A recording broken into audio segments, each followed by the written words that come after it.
Buenos días, en este video vamos a hablarles sobre las posturas osteoarticulares. Mayormente son el mantenimiento de una o varias articulaciones en una posición impuesta con un objetivo preventivo o corrector. Las posturas osteoarticulares se dirigen a las articulaciones cuya amplitud está limitada por alteraciones de las diferentes estructuras periarticulares, como pueden ser ligamentos, cápsula, tendones, músculos y planos de deslizamiento. De igual manera vamos a hablarles sobre la postura osteoarticular en diferentes articulaciones, como lo va a ser la temporomandibular, las del hombro, las del codo, las de muñeca, las de la columna, tanto zona cervical, dorsal y lumbar, la sínfisis de pubis, la sacroiliaca, las rodillas, el tobillo, y de igual manera pondremos algunas contraindicaciones generales, indicaciones y precauciones. Con respecto a la articulación temporomandibular, el movimiento articular se clasifica en una diartrosis epicondilia. En este caso, la zona cóncava vendría siendo el cóndilo mandibular unidos por el disco articular, y la zona convexa vendría siendo la fosa mandibular del hueso temporal. Para realizar la técnica, el paciente tiene que estar en decúbito supino y el terapeuta en bipedestación a la altura de la cabeza del paciente.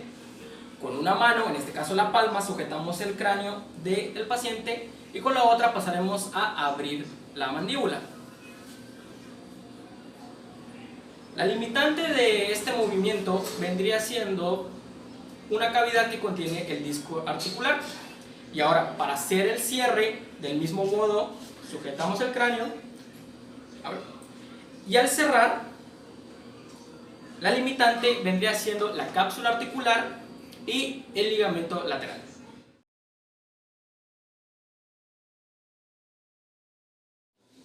Ahora, con la articulación de la rodilla, la parte cóncava vendrían siendo dos mesetas en la tibia que corresponden con los cóndilos medial y lateral del fémur. Y la parte convexa vendrían siendo los cóndilos lateral y medial del fémur.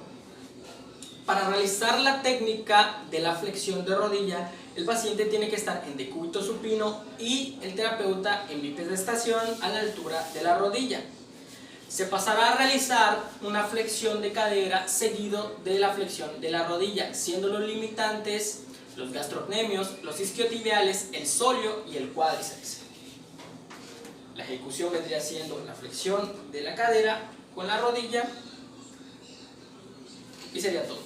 Ahora, para hacer la extensión, el paciente tiene que estar en decúbito prono y el terapeuta tiene que estar en bipedestación a la altura igual de la rodilla. Para realizar la técnica se tendrá que hacer primero la flexión de rodilla y el paciente, al hacer la extensión, estaría ejecutando la técnica. La limitante en este caso vendrían siendo los ligamentos laterales de la rodilla junto con los meniscos. Ahora, con la articulación del hombro, la zona cóncava vendría siendo la cavidad glenoidea de la escápula y la zona convexa la cabeza del húmero. Para realizar la técnica, nuestro paciente tiene que estar en decúbito supino para poder realizar la flexión del hombro.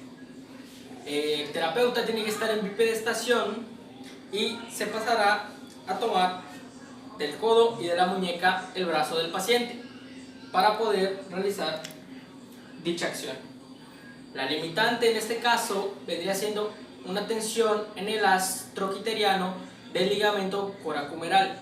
También estarían involucrados los músculos redondo mayor, redondo menor e infraespinoso. Y ahora, para realizar la extensión, el paciente tiene que estar en decúbito prono. El terapeuta siempre tiene que estar en bipedestación y en este caso se pasará a fijar con una mano la escápula y con la otra a realizar la extensión. Esto para no tener que mover otro miembro del paciente. La limitante vendría siendo la tensión en el haz troquiteriano del ligamento coracohumeral. Ahora, para la abducción, el paciente tiene que estar en decúbito supino y el terapeuta en bipedestación. La limitante se da cuando el troquiter del húmero entra en contacto con el coracoides, glenoides y rodete glenoideo. Para realizar la técnica, la escápula ya está fijada gracias a la mesa, se toma el brazo del paciente y se realiza la abducción. Para la aducción, en este caso, del mismo modo, el paciente estará en decúbito supino. La limitante se da cuando hay una tensión en los músculos redondo mayor, redondo menor e infraespinoso. Para realizar la técnica, el paciente flexiona su codo, se le pide que levante la mano y trate de tocar la parte anterior del hombro contrario de este.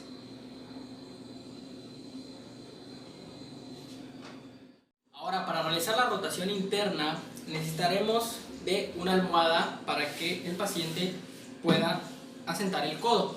En este caso, el paciente estará en posición de cúbito supino, terapeuta en bipedestación y su codo estará flexionado a 90 grados.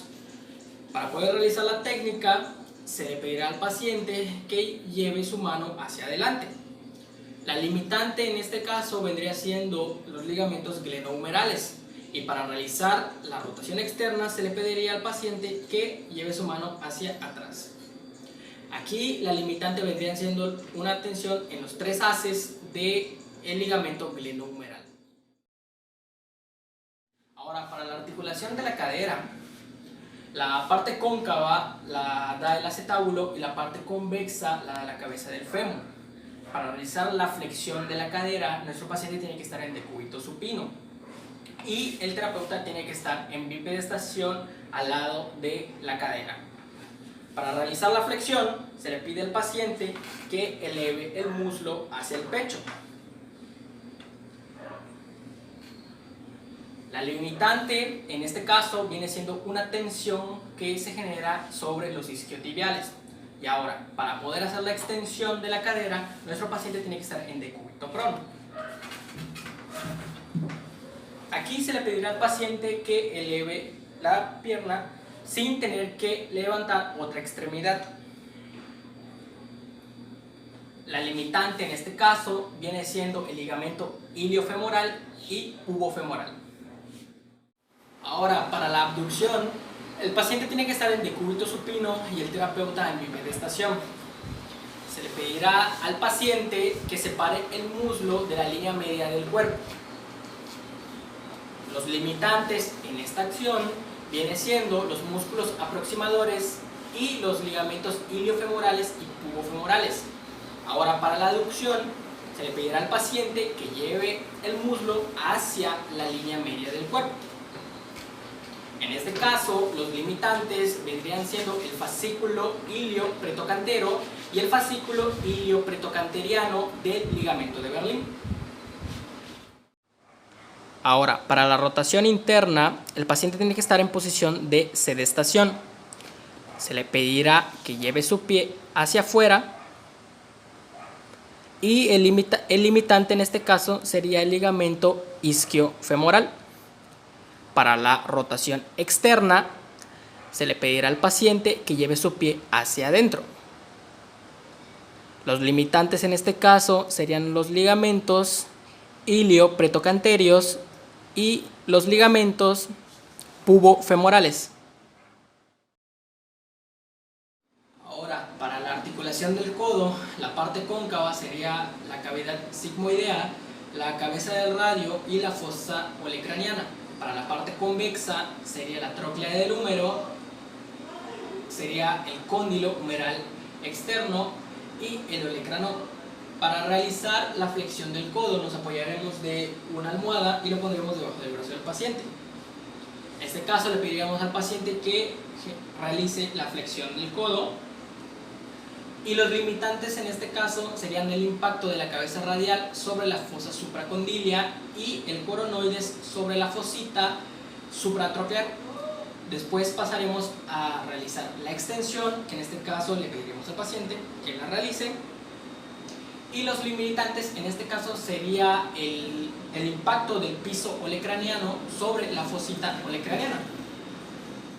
Ahora, para la pronación, el paciente tiene que estar en decúbito supino y el terapeuta tiene que estar en bipedestación.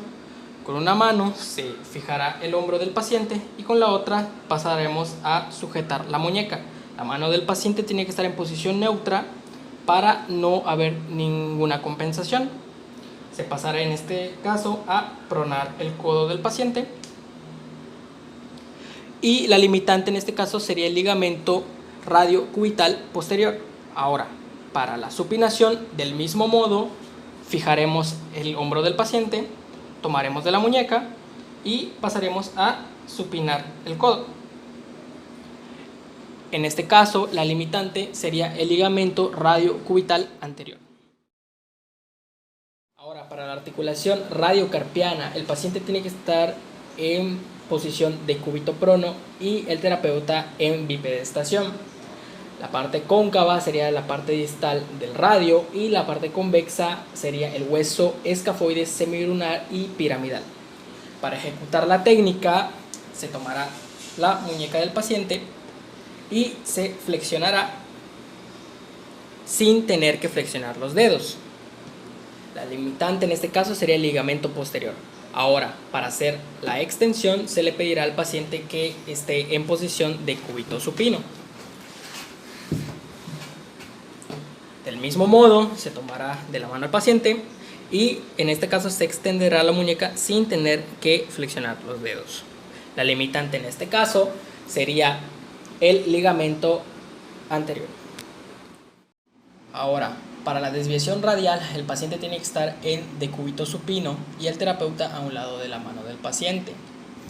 Para ejecutar la técnica, se tomará la mano del paciente y se realizará la desviación radial. La limitante en este caso sería el ligamento interno.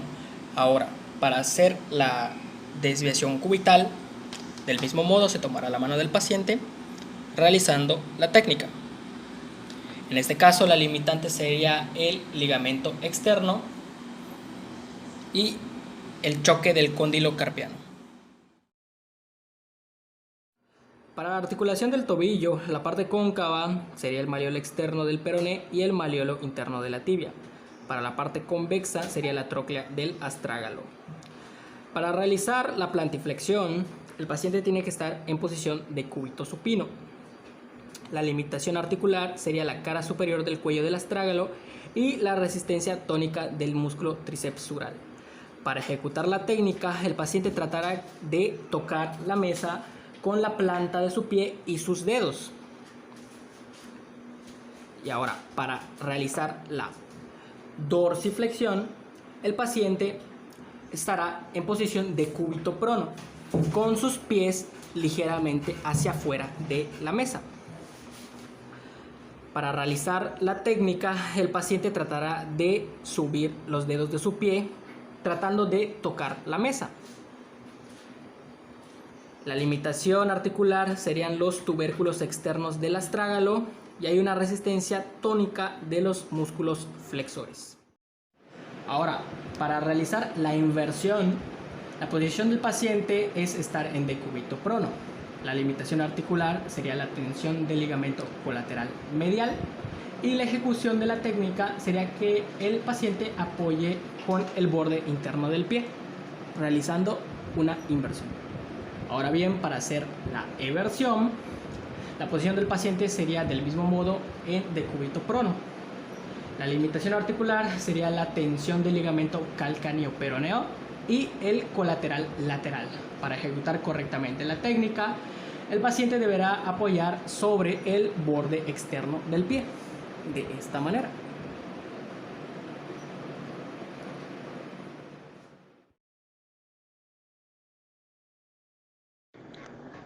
Con respecto a la articulación sacroiliaca, la parte cóncava sería la carilla auricular del sacro, la parte convexa sería la carilla auricular del hueso coxal. La limitación articular sería el ligamento sacroiliaco anterior, posterior, largo, corto, interóseo, sacrotuberoso y sacroespinoso. Con el movimiento articular se le considera bilateral, ya que no tiene movimiento aislado porque es un anillo osteoarticular cerrado. el sacro bascula sobre el ilíaco y se modifica el promontorio del sacro, el coxis y el vértice del sacro, nutación y contranutación.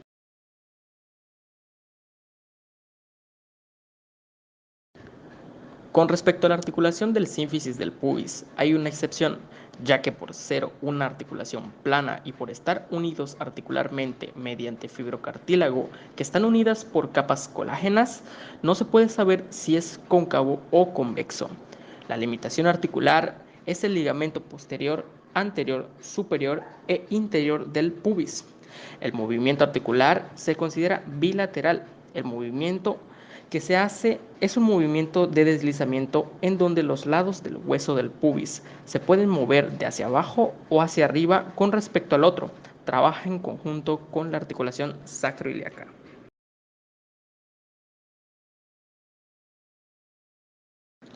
Con respecto a la columna, en este caso la parte cervical, la estructura cóncava sería la articulación occipito-atlantoidea. En este caso serían las carillas superiores del atlas. La estructura convexa son dos articulaciones y una porción media e inferior de la columna. Estas últimas dos serían la articulación occipito-atlantoidea y la articulación atlantoaxoidea. La limitación articular sería el disco intervertebral y con el movimiento articular la vértebra craneal se desplazará con algunos movimientos de flexión, extensión, rotación e inclinaciones laterales. Con la parte dorsal, con respecto a las estructuras cóncavas y convexas, las carillas articulares superior e inferior son planas. En las dorsales se verticaliza. La superior mira hacia lateral y dorsal, mientras que la inferior hacia medial y ventral. La limitación articular sería el disco intervertebral y el movimiento articular, en este caso los segmentos, son interdependientes y el movimiento es más restringido. Trabajan en conjunto todas las vértebras para realizar ciertos movimientos. En el plano frontal, la inclinación es lateral de derecha e izquierda, mientras que en el plano sagital, la flexión y extensión, y en el plano transversal, la rotación derecha e izquierda. Con la parte de las lumbares, con respecto a las estructuras cóncavas y convexas, las carillas articulares son planas y se lateralizan, la superior hacia dorsal y medial, mientras que la inferior es convexa y mira hacia ventral y lateral. La limitación articular sería el disco intervertebral y el movimiento articular es más escaso entre dos vértebras. Por lo que si requiere una acción, se necesita una combinación de varios segmentos articulares. Algunas indicaciones de las posturas osteoarticulares es mantener el juego articular disponible previo a otro tipo de técnica. Hay que mantener la amplitud articular, se debe preparar para un mejor trabajo activo, estimular al paciente que es incapaz de realizar algunos movimientos por sí mismo y antes que nada hay que realizar una evaluación previa para poder realizar posteriormente la postura osteoarticular. Algunas precauciones que debemos tener al momento de aplicar las posturas osteoarticulares es que no son aplicables en todas las articulaciones a causa de su localización, su anatomía y su fisiología. Debemos tener en cuenta que el umbral de tolerancia del paciente es diferente a cada uno.